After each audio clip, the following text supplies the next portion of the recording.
This week's bombing in Manchester was another gruesome reminder that the threat from radical Islamic terrorism is ongoing. And President Trump's journey to the Middle East illustrated yet again how the country central to the spread of this terrorism, Saudi Arabia, has managed to evade and deflect any responsibility for it. The facts are well known. For 5 decades, Saudi Arabia has spread its narrow, puritanical, and intolerant version of Islam, originally practiced almost nowhere else, across the Muslim world. Osama bin Laden was Saudi, as were 15 of the 19 terrorists of 9/11. And we know through a leaked email by former Secretary of State Hillary Clinton, in recent years, the Saudi government, along with Qatar, has been providing clandestine financial and logistical support to ISIL and other radical Sunni groups in the region. Saudi nationals make up the second largest group of foreign fighters in the Islamic State, and by some accounts the largest in the terrorist group's Iraqi operations. ISIS draws its beliefs from Saudi Arabia's Wahhabi version of Islam. As the former imam of the kingdom's Grand Mosque said last year, ISIS, quote, exploited our own principles that can be found in our books. We follow the same thought, but apply it in a refined way. Saudi money is now transforming European Islam.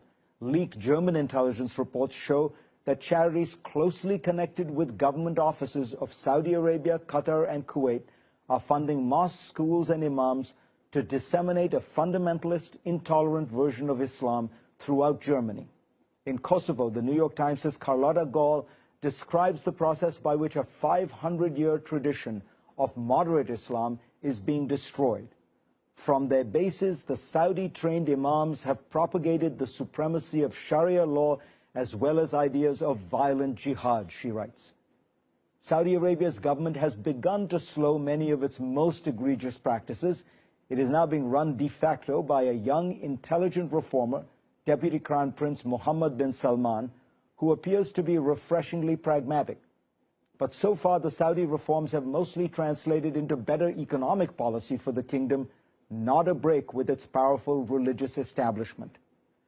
Trump's speech on Islam seemed to zero in on the problem when he said, "No discussion of stamping out this threat would be complete without mentioning the government that gives terrorists all three: safe harbor, financial backing, and the social standing needed for recruitment."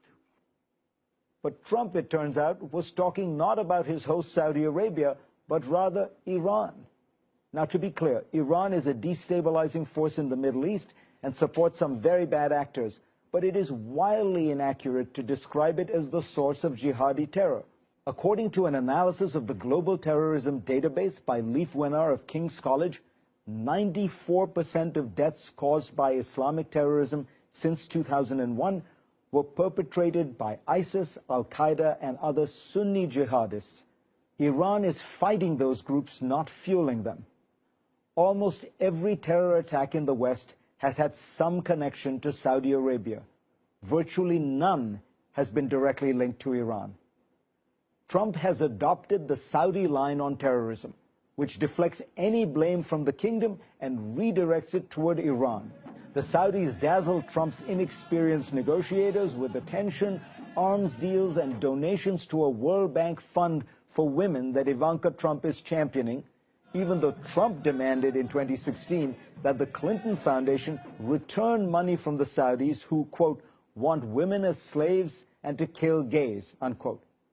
In short, the Saudis played Donald Trump. America has now signed up for Saudi Arabia's Middle East policy, a relentless series of battles against Shiites and their allies throughout the region.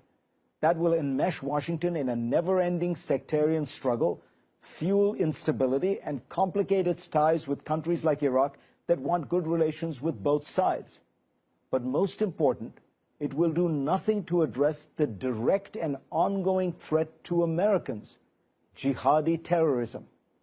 I thought that Trump's foreign policy was going to put America first, not Saudi Arabia.